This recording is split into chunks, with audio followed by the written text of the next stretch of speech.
Assalamualaikum students, welcome to online classes. Today is our 7th lecture of Amazing Science grade 5. Students, हम अपने last lecture में friction के बारे में पढ़ रहे थे. फ्रिक्शन क्या चीज़ थी? फ्रिक्शन बेसिकली रफ सरफेस के दरमियान जब वो रब करती हैं तो जो रगड़ की फोर्स पैदा होती है उसे फ्रिक्शन कहा जाता है. जब वो आपस में रब होती हैं तो जो रगड़ पैदा होती है उसे फ्रिक्शन कहा जाता है.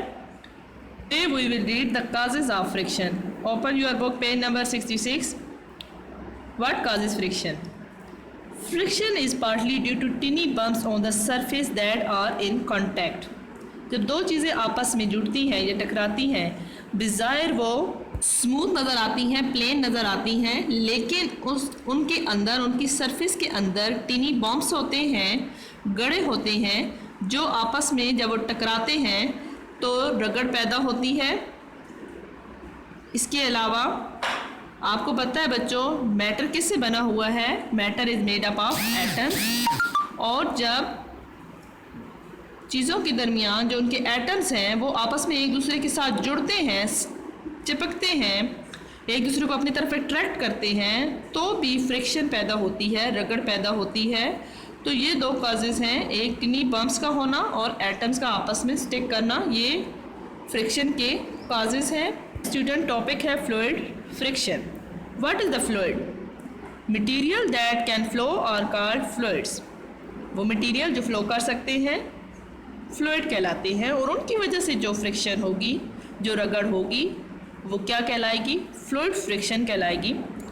ये जो चीज़ें फ़्लो करती हैं उनमें लिक्विड भी है और गैसेस भी हैं, और इन्हीं को फ्लूइड्स कहा जाता है. Liquid and gases are fluids and they can cause the friction. For example, जब बहुत तेज़ कार चलती है तो उसे एयर की वजह से एक रेजिस्टेंस, एक रुकावट फील होती है, वो कहलाती है फ्रिक्शन. एयर की फ्रिक्शन, गैस की फ्रिक्शन, और इसी वजह से उसे फ्लूइड फ्रिक्शन कहा जाता है. क्यों? क्योंकि वो एयर की वजह से है. इसके अलावा जब कोई कश्ती पानी के अंदर मूव करती है तो कश्ती को धकेलने के लिए बहुत ज़्यादा फोर्स लगानी पड़ती है. और ये फोर्स क्यों लगानी पड़ती है? वाटर की रेजिस्टेंस, रुकावट क्यों? क्योंकि वो रेजिस्टेंस पैदा कर रही है, रुकावट पैदा कर रही है.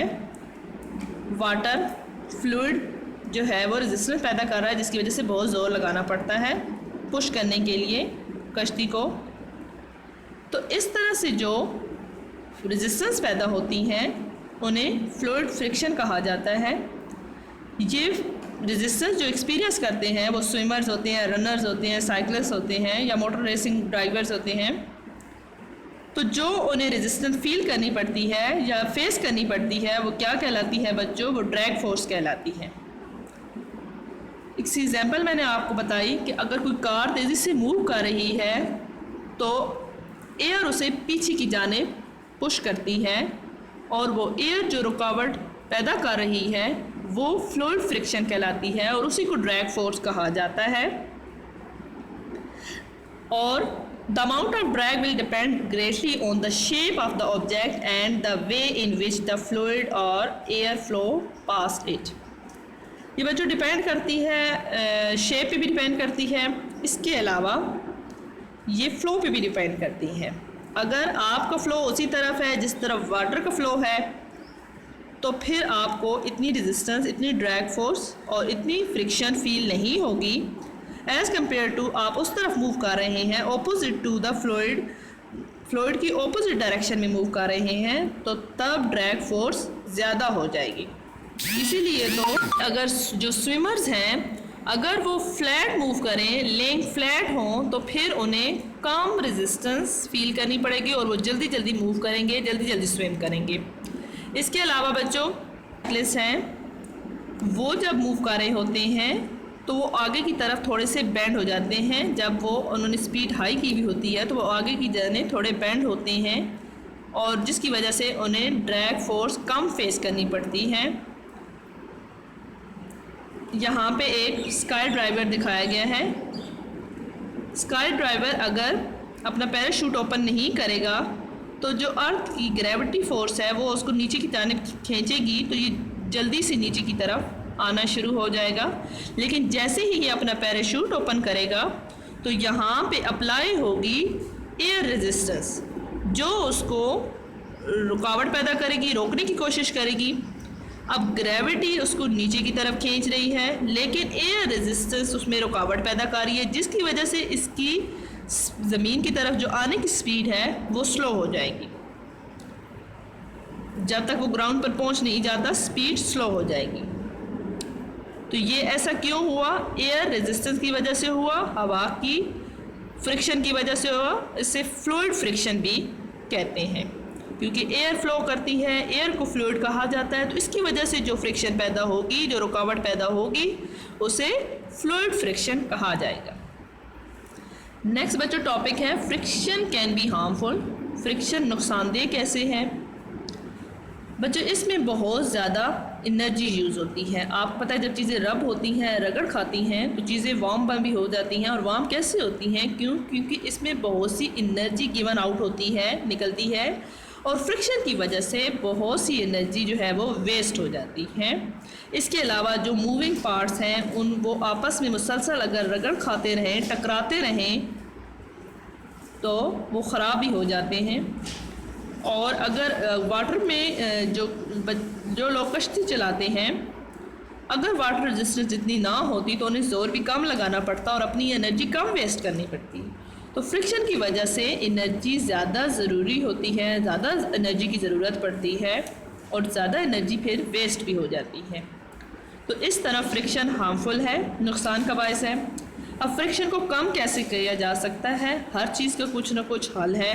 तो फ्रिक्शन को कम करने का तरीका क्या है कि लुब्रिकेंट्स जैसे कि चिकनाई वाली चीज़ें, जैसे ऑयल है, ग्रीस है, ये आप जहाँ पे बहुत ज़्यादा फ्रिक्शन है वहाँ पे ये अप्लाई कर सकते हैं। तो इसकी एक थिन लेयर बन जाती है जहाँ पे वो दो सरफेस आपस में टकराती नहीं है, बीच में ये ऑयल की लेयर आ जाती है और फ्रिक्शन कम हो जाती है। इसके अलावा बॉल बीयरिंग है, वो भी फ्रिक्शन रिड्यूस करते हैं। ये देखिए यहाँ आपको डायग्राम में दिखाया गया है बॉल बीयरिंग, ये फ्रिक्शन को कम करने के लिए यूज़ किए जा सकते हैं।